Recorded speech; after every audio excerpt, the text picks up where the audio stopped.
देश में 2 लाख से ज्यादा अमृत वाटिकाओं का निर्माण हुआ।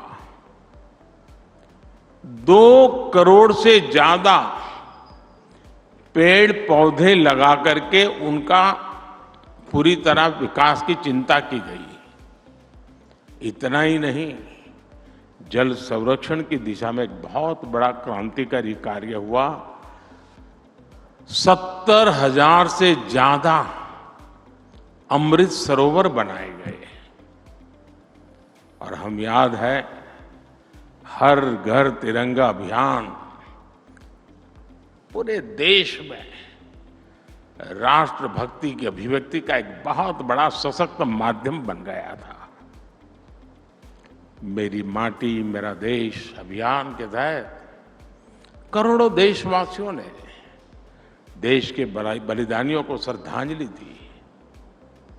अमृत महोत्सव के दौरान 2 लाख से ज्यादा शिला पट्टिकाएं भी स्थापित की गई हैं। इसलिए साबरमती आश्रम आजादी की लड़ाई के साथ साथ विकसित भारत के संकल्प का भी तीर्थ बना है।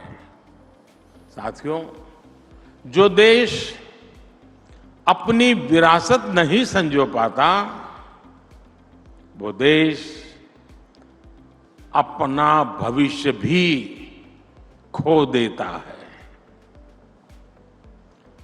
बापू का ये साबरमती आश्रम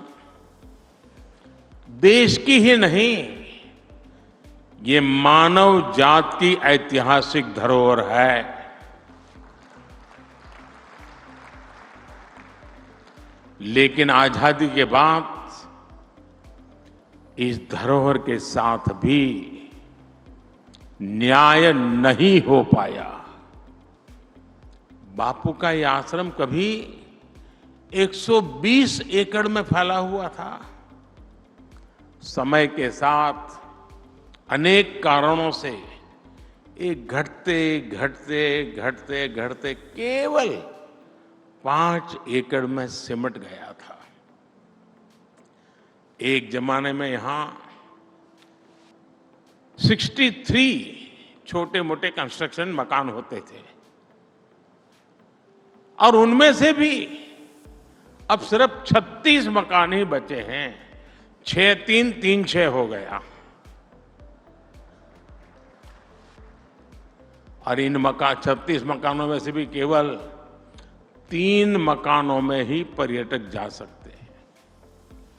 जिस आश्रम ने इतिहास का सृजन किया हो,